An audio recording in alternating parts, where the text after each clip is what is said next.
Hello guys, today we'll be solving May-June 2024 Paper 2-1 A-Level Physics 9702.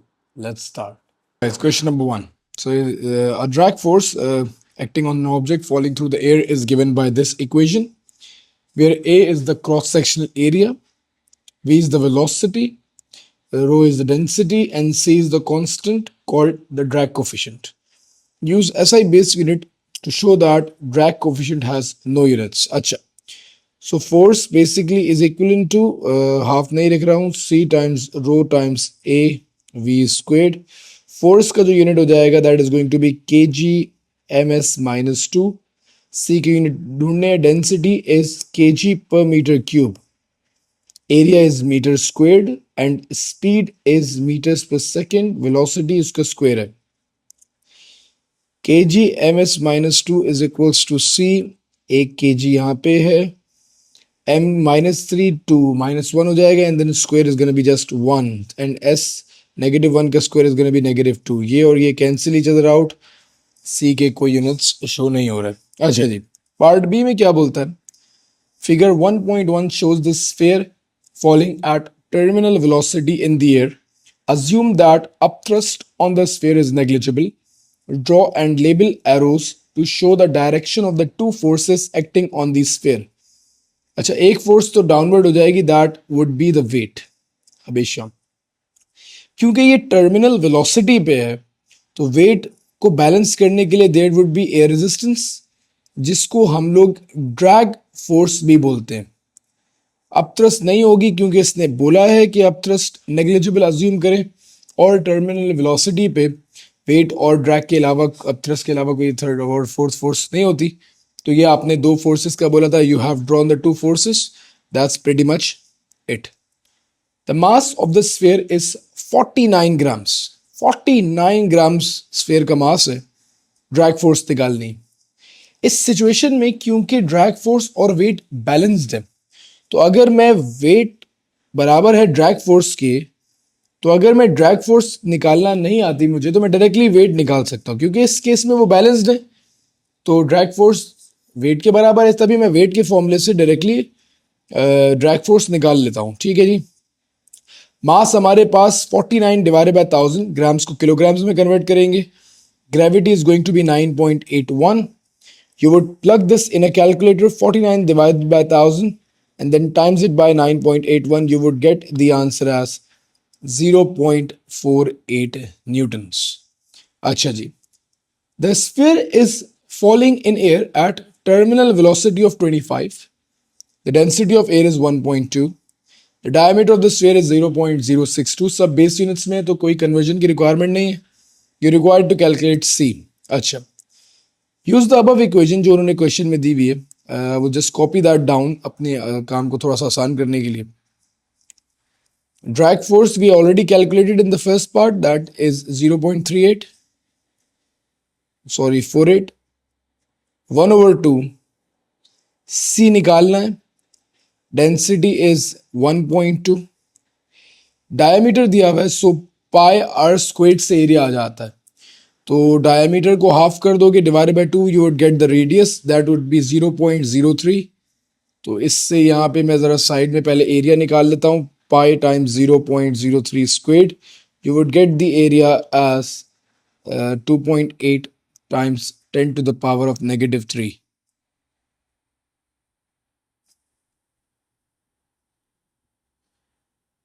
And last is going to be this terminal velocity जो आपने square करनी है. So 0.48 times it by 2 divided by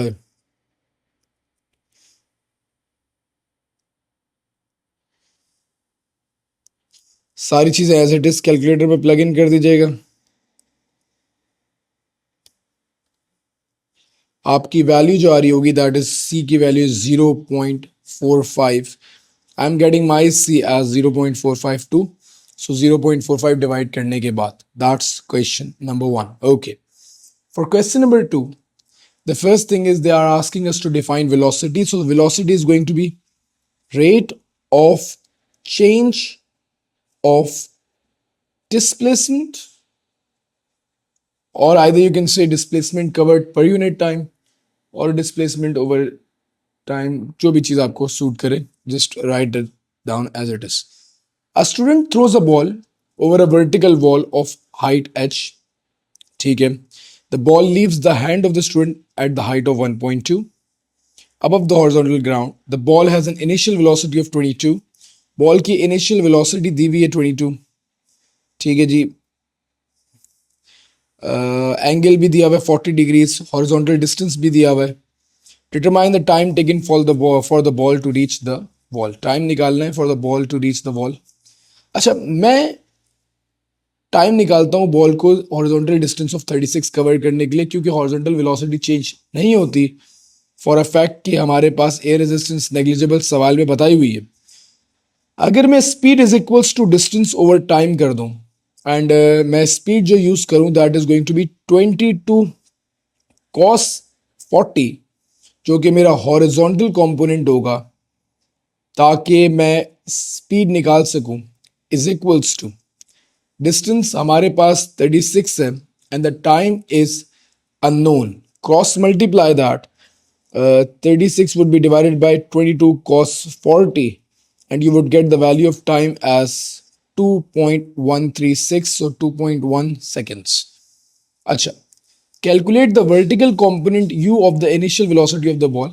Vertical component again, अगर horizontal 22 cos 40 है, so vertical component would be 22 sin 40. Just plug it in a calculator, आपके पास value 14.1 meters पर second आ जाएगी. ठीक है, क्योंकि 2SF में देना है तो I would just give my answer as 14 meters पर सेकेंड. ठीक है, moving on. The ball goes over the wall. Calculate the height H of the ball. अच्छा, ये अच्छा क्वेश्चन है. बोल रहा है कि ये बॉल जो है ओवर द वॉल चली गई, इस हाइट को निकालना है. देखिए, फर्स्ट ऑफ ऑल मैं अपने मोशन से सिर्फ ये हाइट निकाल सकता हूं और उसमें मुझे 1.2 को ऐड करना पड़ेगा ताकि टोटल हाइट आ जाए.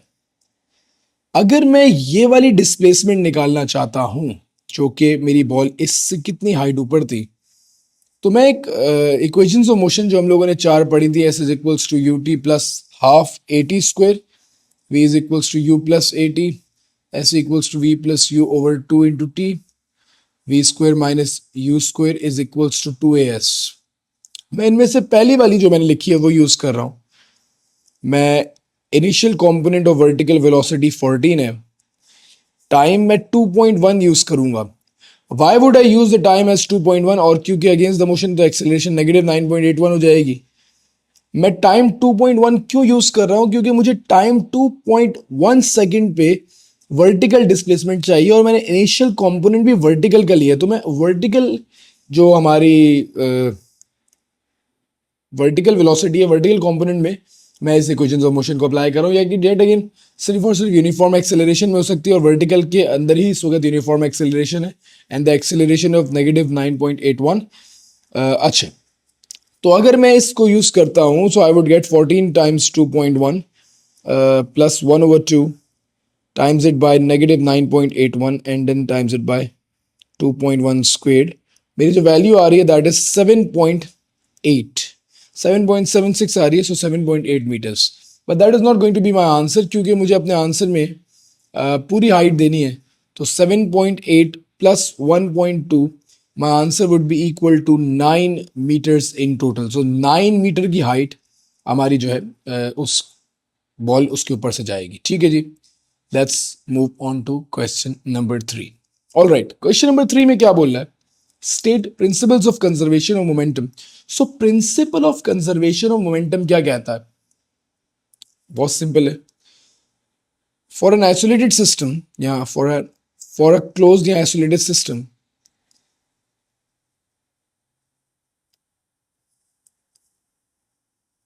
the total momentum before collision and after collision are always equal. ठीक है?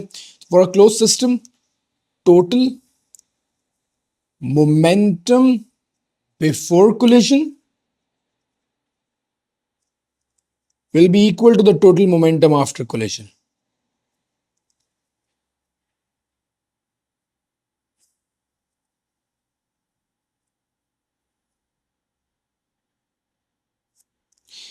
So that's pretty much it. Okay. The object of mass 2m is traveling at a speed of 5 meters per second. In a straight line, it collides with another object of mass 3m, which is initially stationary as shown in figure 3.1. After collision, the object of mass 2m moves with a velocity v at an angle of 30 degrees to its original direction of motion. The object of mass 3m moves with a velocity w also at an angle of 30 degrees as shown in figure 3.2. By considering the conservation of momentum in two directions, calculate the magnitude of v and u, v and w. अच्छा, इसके लिए हमेशा I make 3 columns. मैं हमेशा ऐसे questions के लिए 3 columns बनाता हूँ क्योंकि 4 नंबर का सवाल होता है. It's quite good. सबसे पहले मैं vertical में consider करूँगा, उसके बाद मैं horizontal में consider करूँगा, and then I would simultaneously solve that. देखो, total momentum before collision and after collision is equal. Initially vertical component तो दोनों ऑब्जेक्ट का कुछ है नहीं, तो इनिशियल वर्टिकल मोमेंटम तो जीरो है. Final vertical momentum yet again ये वाला ऑब्जेक्ट जो है that would be moving with the velocity of v sin theta, that's v sin 30 vertical component, और इसका जो मास है that is going to be 2m. तो मास इनटू वेलोसिटी है, तो v sin 30 multiplied by 2m. ठीक हो गया जी. अच्छा, ये वाला जो ऑब्जेक्ट है that is also going to be moving with w sin 30 but this time in negative, क्योंकि गोइंग डाउनवर्ड्स तो वेलोसिटी का कंपोनेंट नेगेटिव कंसिडर होगा, एंड विद दैट mv होता है, तो mass is again going to be 3m for this one. So अगर मैं इसको लिखूं तो it's going to be negative 3m w sin 30. Let's move this to other side. So 3m w sin 30 is going to be equal to v sin 2mv sin 30. आप मास से मास इन sin 30 से sin 30 को cancel out कर दो. 3/2 w would be v. That's my equation number 1. ठीक है, let's call this equation number 1. अच्छा, अब मैं horizontal component में आ रहा हूँ. Initial component of horizontal velocity for the first mass is 2m times 5, क्योंकि ये horizontally move कर रहा है. So mass into velocity, so 2m times 5. अच्छा जी, क्योंकि इसका कोई कंपोनेंट नहीं होगा एज इट्स स्टेशनरी, तो मैंने 3m को टाइम्स इट बाय 0 नहीं लिखा. कोई लिखना चाहे लिख सकते हैं, 3m times 0 is gonna B 3, तो मैंने उसको कंसिडर नहीं किया. अब मैं बात कर रहा हूँ आफ्टर कोलिजन की, so it's gonna be 2m times इसका जो कंपोनेंट बनेगा that would B v cos 30 and again w cos 30. दोनों पॉजिटिव होंगे क्योंकि दोनों ऑब्जेक्ट राइट में मूव कर रहे हैं. So it's gonna be 2m times v cos 30 and 3m times w cos 30. ठीक है जी, थोड़ा सा इसको सॉल्व कर लेते हैं. सो 10m is going to be equal to 2m v cos 30 plus 3m w cos 30. Masses cancel हो जाएंगे, इसके अलावा इसमें कुछ कैंसिल नहीं हो रहा. I've made v the subject over here. मैं इसको इधर पुट कर देता हूँ. So 2 times 3/2 w cos 30 plus 3w cos 30. 2 से 2 कैंसिल आउट हो जाएगा. So 3w cos 30 and cos 30 is basically root 3/2. Okay, times 3.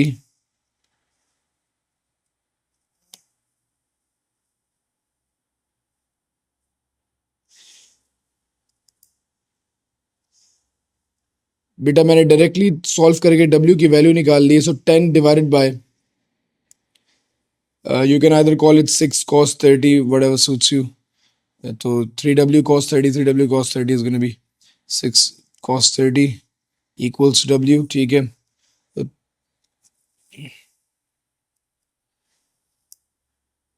1.9. So my value of w is getting as 1.9 meters per second. ये w की value मैं initial equation में put कर देता हूँ. So 3/2 times by 1.9 is going to be v. So V is going to be 3 over 2 times the answer, and your value is going to be again 2.9. So V is going to be 2.9.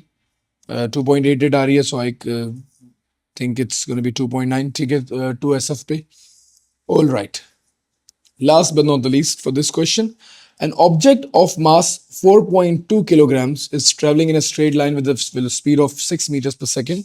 The object is brought to rest in a distance of 0.050 meters by a constant force. Calculate the magnitude of the force. Again, कोई भी चीज मास रखती हो और एक speed से move कर रही हो और इवेंचुअली रेस्ट पे आ जाए, तो और वो बोलता है इतने डिस्टेंस के बाद आए, तो इसका मतलब होता है कि the all the kinetic energy was converted in against work done against resistive forces.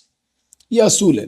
So basically what is happening is कि पूरी की पूरी जो काइनेटिक एनर्जी है that is converted into resistive forces times distance, या work done against work done force into distance होता है. So 1/2 mass हमारे पास 4.2 है, speed is 6 squared. Again force जो हमारे पास है दैट इज अननोन, और जो डिस्टेंस जिसमें ये रेस्ट पे आया दैट इज बेसिकली 0.05. तो आपने again it's very simple calculation. I don't know why इतने ज़्यादा नंबर दे रहा है, 3 मार्क्स दे रहा है. वेरी गुड यार, ये तो अच्छी जो है examiner is giving out marks easily, so that's pretty good. So this question you're getting get force as 1512. Then again, writing your answer in two significant figures, you would write the answer as 1500 newtons. That's it for question number 3. All right, question number 4 states that define strain. सबसे पहले तो strain निकाल लेते हैं. अच्छा, strain basically जो होता है, it is the ratio of extension over original length. तो either you write it like this, ratio of extension and original length, या फिर सिंपली इसको ऐसे लिख दो कि extension divided by original length. अच्छा, ओरिजिनल बहुत इंपॉर्टेंट है, मतलब लिखना ना कि ओरिजिनल लेंथ होती है, ठीक है, लेंथ नहीं लिखना, ओरिजिनल लेंथ. ओरिजिनल के वर्ड के मार्क्स होते हैं कीवर्ड, तो ये प्लीज मिस्टेक नहीं कीजिएगा. अच्छा, the copper wire of length 4 meters has a uniform cross-sectional area of 4.5 times 10 to the power of -7. A tensile force of 18 newtons is applied to the wire. This causes the wire to extend by 1.4 millimeters up to its limit of proportionality. Calculate the Young's modulus. So Young's modulus is basically equal to stress over strain. तो या तो फिर इसको ऐसे stress strain अलग अलग निकाल लो, या FL/AE का formula just use that. Force is 18, length 4 है हमारे पास, area 4.5 times 10 to the power of -7 दिया हुआ है, and the extension is 1.4 millimeter को convert कर लो. सारी values I guess बहुत ही simply just provided है. You just have to plug it in the formula. You have to learn the formula. That's one thing जो इसमें required है. ऐसे जिसमें और कुछ भी नहीं है, ठीक है. 1.4 times 10 to the power of -3. You would get the value as 1.14 times 10 to the power of 11, but I would always say please write your I values in two significant figures. Marks नहीं मिलेंगे guys. अच्छा जी, on figure 4.1 draw a line to show how the stress varies with strain for a wire up to its limit of proportionality.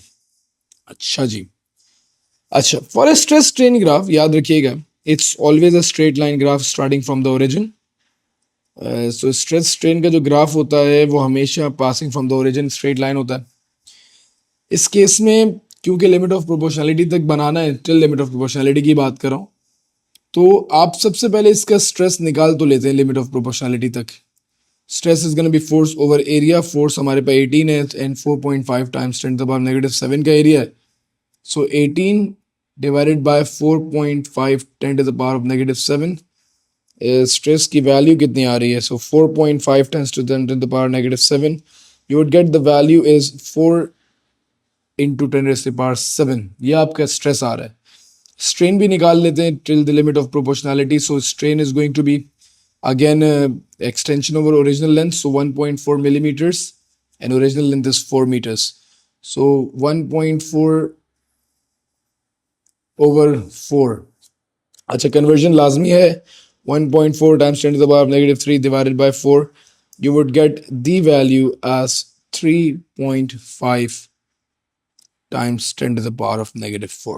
अच्छा, origin से start करके ये 3.5 times 10 to the power -4 would be around here and then 4 is around here. So या ये graph आपका बिल्कुल starting from origin यहाँ तक बनेगा. ठीक है, इस तक का ही ग्राफ बनाना है, डायरेक्टली प्रोपोर्शनल है, लिमिट ऑफ प्रोपोर्शनलिटी तक ही बनाना है, इससे आगे की रिक्वायरमेंट क्वेश्चन में नहीं है. तो आई थिंक आप भी देड़शारी नहीं कीजिएगा. That's pretty much it. 2 number का ग्राफ है.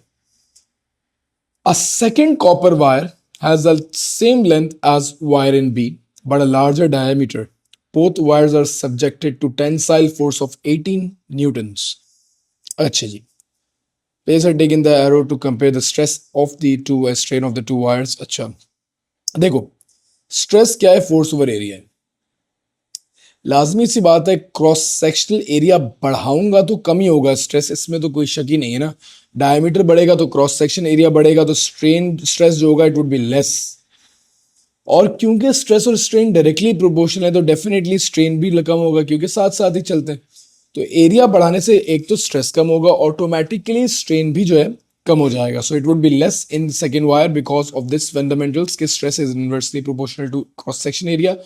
Increasing the diameter increases the area, which reduces the stress, hence it reduces the strain as well. That's pretty much it. Moving on to question number 5. Acha. A stretch spring of length 1.2 meters, one end of the string is attached to the vibration generator and the other end of the string is attached to the wall as shown in figure 5.1.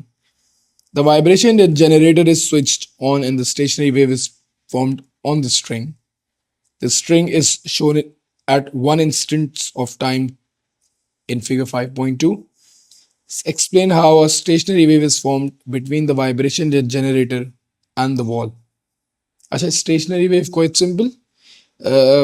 सबसे पहले तो the vibration generator would form a progressive wave. सो सबसे पहले होगा क्या, step by step vibration generator जो होगा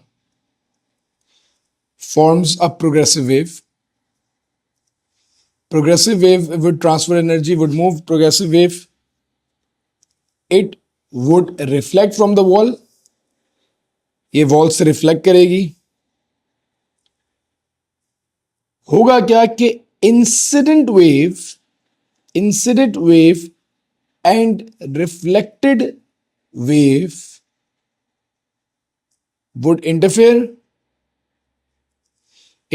होगी, hence they would superimpose और superposition भी हो जाएगी, hence they would superimpose resulting in a stationary wave. ठीक है, resulting in a stationary wave आप end में ऐड कर दें. ठीक है, तो that's pretty much it कि किस तरीके से stationary wave फॉर्म होगी.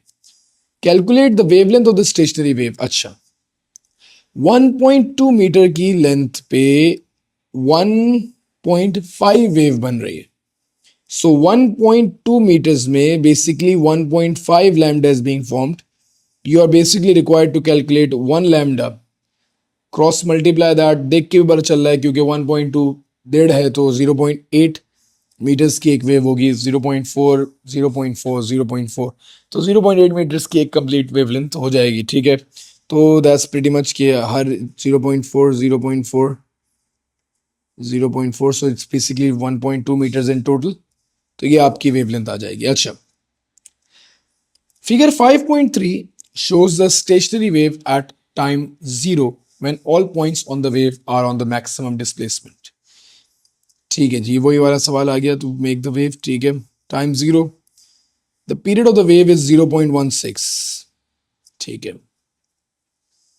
0.16 जो है पीरियड ऑफ द वेव है. ठीक है, 1/4 half 3/4 time period. Sketch the shape of the stationary wave. Quarter time बाद हमेशा वेव सीधी हो जाती है, हाफ पे बिल्कुल उसका ऑपोजिट हो जाती है, 3/4 पे अगेन सीधी हो जाती है, एंड टाइम टी पे वापस अपनी ओरिजिनल पोजीशन में आ जाती है. यही वेव की डायरेक्शन है. Stationary wave they go like this, इस तरीके से मूव होती रहती है. अगर मेरे वेव का टाइम पीरियड 0.16 है और इनिशियली मैं टाइम 0 पे बनाता हूं तो 0.4 0.8 1.2 एंड 1.6 हर क्वार्टर टाइम 0.04 का हो जाएगा. ठीक है, सॉरी 0.16 है, 1.6. सो 0.04, 0.08, 0.12 एंड 0.16 में ये पूरी वेव फॉर्म हो जाएगी। इस एतबार से वेव के जो है पूरा का पूरा शेप वेरी करता है। अच्छा, 0.16 के बाद अगेन नेक्स्ट 0.20 पे, अब टाइम वही बात है ना, वेव तो कंटिन्यू चलेगी, तो again it would be a straight line, and time 0.24 पे it would be again half पे आ जाएगी, तो वो बिल्कुल उसका ऑपोजिट वर्जन हो जाएगा। तो 0.24 पे एग्जैक्टली सेम डिस्प्लेसमेंट पे इसका बिल्कुल रिफ्लेक्टेड जो है हिस्सा बन जाएगा। ठीक है, थोड़ा साफ बनाएगा, मैंने इतना साफ नहीं बनाया, and that is going to be the shape of the wave at 0.24 seconds. अच्छा, point R and T on the string are horizontal. Distance of 0.30 apart in the position shown in figure 5.4. State the phase difference between the oscillations of R and T. Very easy. देखो ये वाला loop अलग है, ये वाला loop अलग है। अगर दो जो है साइड बाय साइड दो लूप होते हैं तो they always move in the phase difference of 180 degrees. ठीक है, आउट ऑफ फेज होते हैं तो ये तो हमेशा 180 डिग्रीज में ही मूव करते हैं। ठीक है, लूप टू लूप वेरी कर रहा होता है, तो ये नीचे आएगा तो this would go up, and this is how it goes. Calculate the speed of the progressive wave on the stretched string. Progressive wave की स्पीड निकालनी है, so v is equals to F lambda. Speed frequency I guess हमें नहीं दी हुई, but we have the time period, so it's same thing है, तो frequency की जगह मैं 1 ओवर टाइम पीरियड यूज कर लेता हूँ। So v is equals to 1 over 0.16, and then the wavelength we calculated in the first part, that was 0.8 meters. तो ये सारी चीजें जो है just plug the values in, so 1 over 0.16 and then you have to times it by 0.8, you would get the speed as 5 meters per second. That's pretty much it for question number 5. All right, question number 6 mein they are asking you to state the Kirchhoff's first law. So Kirchhoff's first law is the current law of KCL. Kirchhoff's first law क्या कहता है कि current entering the node is equal to the current exiting the node. So total current entering the node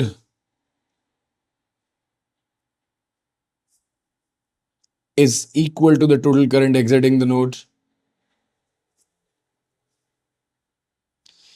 That's pretty much it for Kirchhoff's first law. अगर मैं इसकी थोड़ा सा explanation भी दे दूं, so let's say if there's a like current I1 is coming and there's I2 coming, and let's say I3's direction is this, and let's say I4's direction is this. So this is a node. So I1 plus I2, since they're both like entering the node, is going to be equal to I3 plus I4, which like the current that's exiting the node. So that's pretty much it for the Kirchhoff's current law. Acha. The cell with internal resistance of R, let's say there's a cell with internal resistance of R, is connected to two resistors of resistance R1 and R2 as shown in figure 6.1. The potential differences across R1 and R2 are V1 and V2. इन दोनों के potential differences दिए हुए हैं. The current in the circuit is I, current in the circuit is I. Use Kirchhoff's law to show that the total resistance RT of the external circuit is given by this. अच्छा जी, total resistance ठीक है, कोई issue की बात नहीं। मैं let's say बोलता हूँ कि जो वोल्टेज है डेफिनेटली डिवाइड होता है, can be equal to V1 and V2 सम।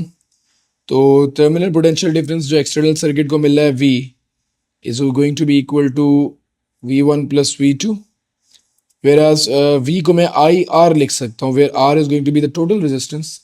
अच्छा, और इसको मैं I टाइम्स R1 और I टाइम्स R2 लिख सकता हूँ। I1 I2 क्यों नहीं लिख रहा? क्योंकि यार देखो सीरीज में करंट सेम रहता है ना, तो मैं करंट को I1 I2 नहीं, इट्स जस्ट I। अब अगर मैं I को कैंसिल आउट कर दूं कॉमन लेके, तो I would be left with this equation जो हमसे मांगी हुई थी, and there comes my 2 marks. So I guess pretty easy, बस वोल्टेज के एतबार से इसको जो है सॉल्व कर दो कि वोल्टेज जो है sum of all the voltages potential difference total voltage के बराबर होता है, and then from that I R करके मैंने इसको निकाल लिया। ठीक है, अच्छा जी, the electromotive force of the cell is 1.5। ठीक है, सेल का EMF 1.5 है। ठीक है, the values of R1 and R2 are 10 and 15 ohms respectively. The terminal potential difference is 1.35। अच्छा देखो यार, EMF बैटरी जो टोटल वोल्टेज दे रही होती है दैट्स EMF, जो सर्किट को वोल्टेज मिल रहा होता है that is basically terminal potential difference. कुछ वोल्टेज बैटरी खुद ही खा जाती है in order to overcome the internal resistance of the battery. तो ये वाला वोल्टेज जो होगा that's either called the loss volts, loss volt से क्या था, ठीक है, लॉस वोल्ट्स लॉस वोल्टेज, तो वो जाय हो जाता है। तो टर्मिनल पोटेंशियल डिफरेंस और ईएमएफ सेम चीज नहीं होते, ठीक है, इनको कंफ्यूज नहीं करना, ठीक है, आपको वो निकालना था। अच्छा, अगर लेट्स सपोज मेरा टोटल ईएमएफ 1.5 है एंड एक्सटर्नल सर्किट को इतना मिल रहा है, so means the battery is consuming this. So battery मेरा ये वोल्टेज कंज्यूम कर रही है since V equals I R, ठीक है, मैं voltage is equals to current times internal resistance, मुझे इंटरनल रेजिस्टेंस निकालनी है, उसके लिए मुझे करंट भी चाहिए। अच्छा, करंट के लिए मैं V is equals to I R फिर से लगाता हूँ, लाजमी सी बात है, मुझे हिंट ये है कि इन्होंने रेजिस्टेंसेस दी हुई है और मुझे जो है टोटल जो है वो भी दिया हुआ है, टर्मिनल पोटेंशियल डिफरेंस भी दिया हुआ है। तो मैं टोटल रेजिस्टेंस 10 + 15 ऐड करके V इक्वल्स आई आर से डिवाइड कर देता हूँ and I would get the value of what you call it the current which is basically going to be equal to 0.054। तो मैं यहाँ पे इसको प्लग इन करता हूँ, डिवाइडेड बाय 0.054, ठीक है, तो 0.15 and then answer you get the value of internal resistance as 2.77 which is going to be 2.8 ohms as your answer। That's pretty much it। Okay, part D में क्या बोलता है, the resistor of resistance R3 is added to the circuit in figure 6.1 show that the circuit as okay, इस तरीके का circuit बना दिया। State and explain the effect if any on the change on the current in the cell। अच्छा, मैंने एक resistor add कर दिया, एक और रेजिस्टर ऐड कर दिया सर्किट में। तो अगर मैं सर्किट में एक रेजिस्टर ऐड कर रहा हूं तो पैरेलल में रेजिस्टर ऐड करने से क्या होता है that current gets another path to go, जिसकी वजह से टोटल रेजिस्टेंस अच्छी खासी एस्पेक्ट से कम हो जाती है। तो व्हेन द टोटल रेजिस्टेंस, हालांकि if you read it out you will see कि एक रेजिस्टर ऐड हो रहा है तो इट वुड इंक्रीज, नहीं, ऐसा कुछ कहानी नहीं है, ठीक है, रेजिस्टर ऐड होने से रेजिस्टेंस नहीं बढ़ती, रेजिस्टर सीरीज में ऐड होने से रेजिस्टेंस बढ़ती है। सिंस मेरा रेजिस्टर पैरेलल में ऐड हो रहा है that total resistor is gonna be reduced which would increase the current. So since total resistance would reduce, या इसको टोटल नहीं कहते, कंबाइंड कह लेता हूँ, एक ही बात है, कंबाइंड रेजिस्टेंस, क्योंकि कंबाइंड रेजिस्टेंस डिक्रीज होगी hence current would increase, current in the cell increases, लाजमी खुद ब खुद करंट बढ़ जाएगा। what would happen to the terminal potential difference of the cell। अच्छा, टर्मिनल पोटेंशियल डिफरेंस गाइस याद रखिएगा, इसकी वजह से ईएमएफ पे कोई फर्क नहीं पड़ता। मान लेते हैं सेल 1.5 वोल्ट दे रहा था, क्योंकि टोटल रेजिस्टेंस कम हो गई तो इसकी वोल्टेज की रिक्वायरमेंट भी कम हो जाएगी, जिसका मतलब कि टर्मिनल पोटेंशियल डिफरेंस जो होगा, टर्मिनल पोटेंशियल डिफरेंस डिक्रीज होगा। इसको ऐसे समझो कि लेट्स से हमारे पास एक सर्किट होता और उस सर्किट पे एक वेरिएबल रेजिस्टर लगा होता, साथ एक रेजिस्टर लगा होता। अगर मैं इस वेरिएबल रेजिस्टर की रेजिस्टेंस कम करता तो इसके अक्रॉस वोल्टेज भी कम होता, इसके ऑटोमेटिकली रेजिस्टर को ज्यादा वोल्टेज मिल जाता। और मैं अगर वेरिएबल रेजिस्टर की रेजिस्टेंस को बढ़ा देता तो लाजमी सी बात है इसके अक्रॉस वोल्टेज बढ़ जाता और रेजिस्टर को वोल्टेज कम मिलता। सिमिलरली कुछ ऐसा ही यहाँ पे भी हो रहा है, when I added a resistor over here that decreases the combined resistance which is why the terminal potential difference, external voltage कम हो जाएगा and the voltage across the internal resistor would increase. तो the terminal potential difference decreases and internal resistor would receive more voltage comparatively, थोड़ा सा ज्यादा voltage मिलेगा and that's pretty much it. इससे ज्यादा कुछ भी इसमें जरूरी आई गेस नहीं है, ठीक है। Moving on to the last question, nuclei of an isotope of copper each have 29 protons and 37 neutrons.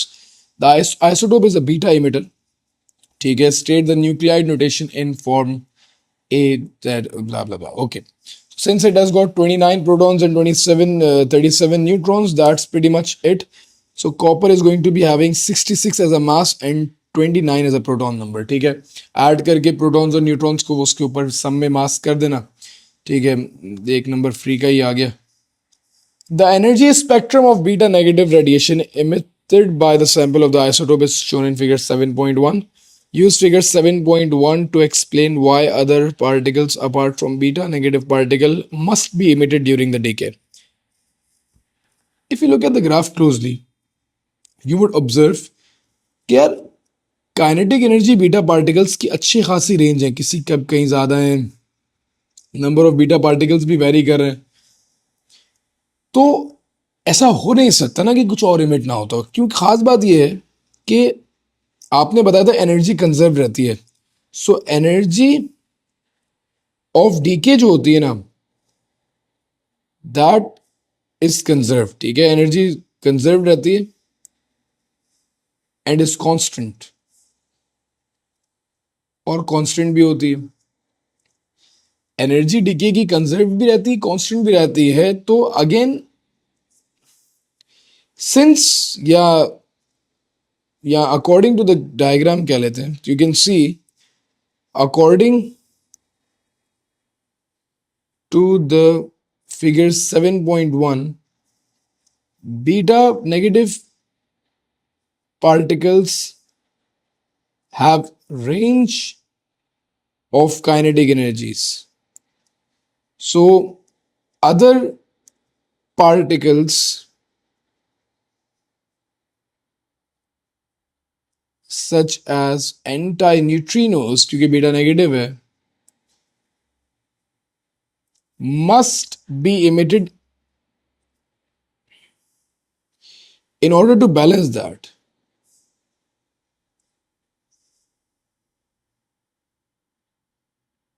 ये आपके पास इसका 3 नंबर का आंसर आ गया. मेरे ख्याल से काफी सिंपल है. State the name of the other particles emitted during the decay of this isotope. कौन कौन से और पार्टिकल्स एमिट होते हैं? तो दैट्स इलेक्ट्रॉन एंटी न्यूट्रिनोस,